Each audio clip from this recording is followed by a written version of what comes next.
और देखिए ये सीधी तस्वीरें भी अब आपको दिखा रहे हैं। यहाँ पर मीडिया से रूबरू हो रहे हैं वित्त मंत्री जगदीश देवड़ा। सीधी तस्वीरें आपको दिखा रहे हैं और घर से निकल चुके हैं और यहाँ पर मीडिया से मुखातिब होंगे। और ये देखिए अब इसी में बजट है, ये जो आप देख रहे हैं वित्त मंत्री जगदीश देवड़ा के हाथों में ये बैग, और इसी बैग के अंदर अब पूरा जो बजट है वो इसी में है कि आखिर क्या कुछ इस बजट में खास है, किस किस के लिए क्या क्या है, कौन कौन से प्रावधान है, क्या कोई नया टैक्स है या फिर टैक्स नहीं है, किस तरीके की राहत है, और सभी वर्गों को साधने का प्रयास इस बजट में देखने को मिल सकता है। थोड़ी ही देर में बजट पेश होगा, लेकिन उससे पहले यहाँ पर वित्त मंत्री जगदीश देवड़ा मीडिया से मुखातिब होंगे, जानकारी देंगे।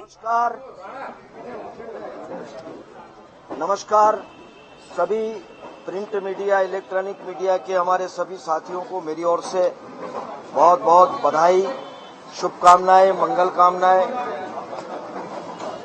आपका मेरे निवास पर आप आए, आपका अभिनंदन, आपका स्वागत और बहुत बहुत धन्यवाद।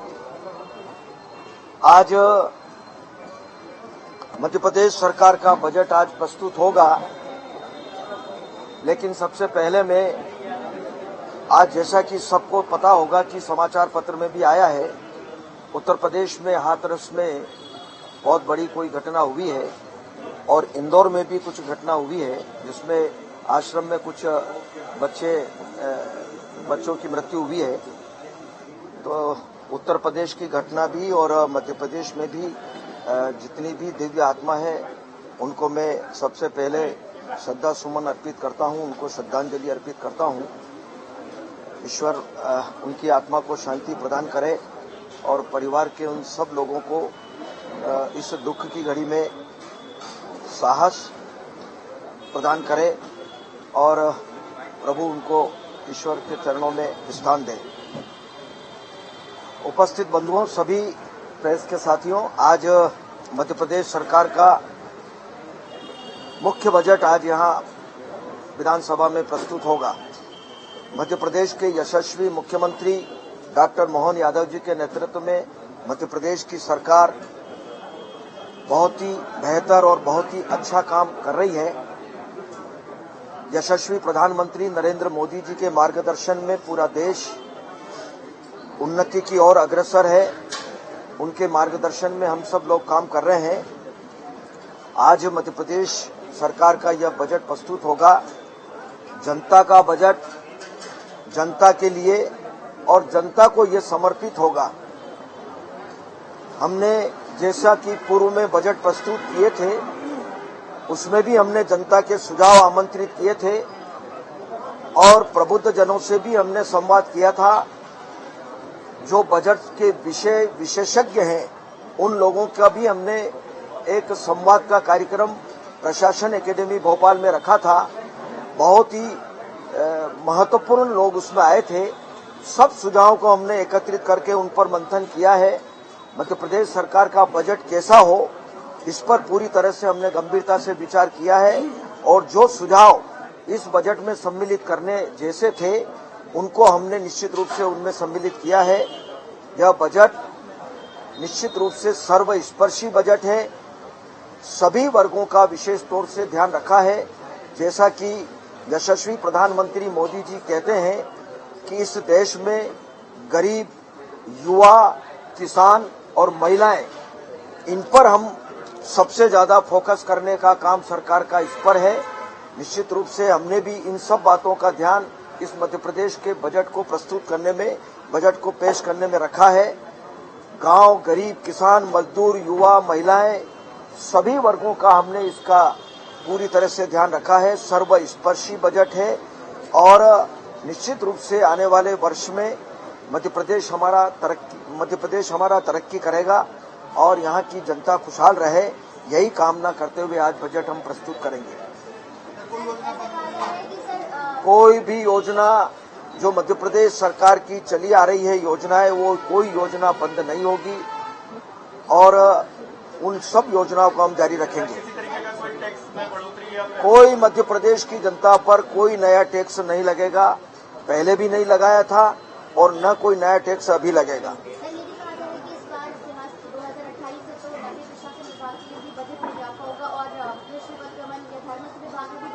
सभी विभाग, मध्य प्रदेश सरकार में जो सब विभाग हैं, सभी विभागों का हमने ध्यान रखा है, चिंता की है।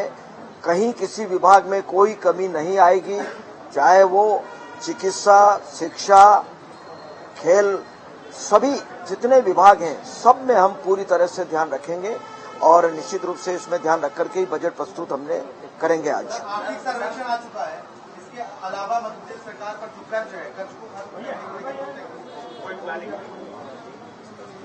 मुझे कहते हुए गर्व भी है कि मध्य प्रदेश की सरकार ने पूंजीगत व्यय पर ज्यादा खर्च किया है। अगर हमने कर्जा लिया है तो पूंजीगत व्यय करने के लिए लिया है, प्रदेश के डेवलपमेंट के लिए हमने कर्जा लिया है और कर्जा नियम और प्रक्रिया के अंतर्गत जो FRBM का नियम बना हुआ है उसके अंतर्गत हमने कर्जा लिया है। भारत सरकार की परमिशन उसमें लेना पड़ती है और कर्जा बहुत कम समय के लिए नहीं, कर्जा हमेशा बहुत लंबे समय के लिए लिया जाता है। तो निश्चित रूप से उसके देने की प्रक्रिया जो रहती है समय समय पर हम पूरी करते हैं। इसलिए मुझे लगता है कि लिमिट के अंदर, अभी तो कर्जा लेने की लिमिट हमारी बहुत है लेकिन हमने उसके अंदर कर्जा लिया है। लेकिन हम दोनों चिंता कर रहे हैं कि कर्जा लेकर के समय पर कर्जा देना, उसका ब्याज देना, कर्जा लेना कोई बुराई नहीं है। मुझे लगता है कि हिंदुस्तान की जितनी सरकारें चल रही है प्रदेशों में, सब सरकार कर्जा लेती है, लेकिन सरकार कर्जा ले और कर्जा लेकर के प्रदेश की जनता की, राज्य की जनता की चिंता करके उनकी सड़कों के लिए प्रबंध करे, सिंचाई का प्रबंध करे, पेयजल के लिए प्रबंध करे, भवन बनाए, मेडिकल कॉलेज बनाए, स्कूल बनाए, कॉलेज बनाए, डेवलपमेंट के लिए पूंजीगत व्यय करने के लिए अगर लेते हैं तो मुझे लगता है इसमें कोई बुराई नहीं है। बार बार इस बात को कहना, अच्छा कांग्रेस के टाइम की सरकार की बात अगर मैं कहूंगा तो मुझे नहीं लगता ये सब चर्चा करना चाहिए, लेकिन उस समय स्थापना के खर्च में कर्जे का उपयोग किया गया, वेतन भत्ते देने में उपयोग किया गया, जबकि ये भारतीय जनता पार्टी की सरकार में कभी इस प्रकार का नहीं हुआ। अगर कर्जा लिया है तो वो पूंजीगत व्यय के लिए लिया है। इसलिए मुझे लगता है कि यह बजट हमारा बहुत ही राजस्व आय बढ़ाने के लिए हम लगातार प्रयास कर रहे हैं। सभी विभाग हमारे जो रेवेन्यू डिपार्टमेंट हैं, चाहे वो GST हो, चाहे वो माइनिंग हो, और भी नए नए नवाचार करने का हम प्रयास कर रहे हैं। कोई कमी इस मध्य प्रदेश में पैसे की नहीं आएगी, न योजना बंद होगी, न डेवलपमेंट बंद होगा, सब काम चलेगा। जनता के लिए हम सब कुछ करने के लिए तैयार हैं, हमारे यशस्वी है। और जितनी चिंता केंद्र सरकार ने यशस्वी प्रधानमंत्री जी ने की है, मुझे नहीं लगता कि आज तक के इतिहास में कभी ऐसा हुआ होगा। बहुत बहुत धन्यवाद।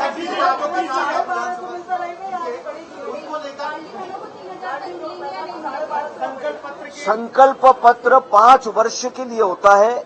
संकल्प पत्र कोई 1 महीने 2 महीने के लिए, साल भर के लिए नहीं होता है। संकल्प पत्र किसी भी सरकार का होता है वो 5 वर्ष के लिए होता है। तो जो कहा है वो करेंगे। रघुकुल रीत सदा चली आई, प्राण जाए पर वचन न जाई। भारतीय जनता पार्टी की सरकार ने जब जब जो कहा है उसको पूरा किया है।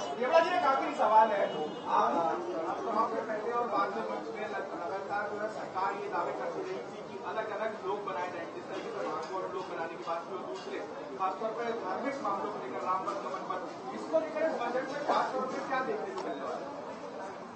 धार्मिक स्थानों को लेकर के भी और महापुरुषों के स्थानों को लेकर के भी हमने पूरी चिंता की है।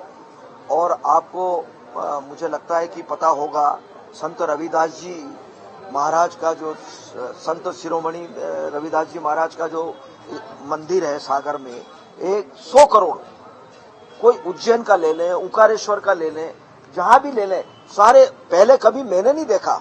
मुझे भी 1990 से विधायक रहने का अवसर मिला, लेकिन मैंने नहीं देखा कांग्रेस की सरकारों में कि कभी इन धार्मिक स्थानों के बारे में चिंता की हो, महापुरुषों के कहीं उनके बारे में चिंता की हो, कभी नहीं की।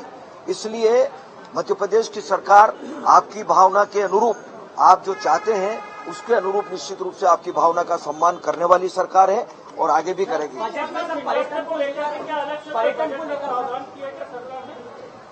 अब मैं अभी, मुझे लगता है कि 11 बजे अभी बजट रखेंगे। आर्थिक सर्वेक्षण में 10,000 रुपए बड़ी हमने बिल्कुल निरंतर प्रगति की हमने, लगातार हमने इन सब मामलों में जीडीपी वगैरह में हमने प्रति व्यक्ति आय में सब में हमने बढ़ोतरी की है।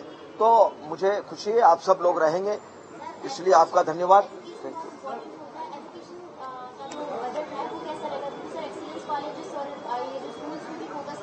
शिक्षा, चिकित्सा, इन पर विशेष हम फोकस करेंगे निश्चित रूप से। जिनमें आवश्यकता है, जो बहुत जरूरी है, उन पर हम पूरा ध्यान रख रहे हैं और इन सब का ध्यान रखते हुए बजट पेश करेंगे।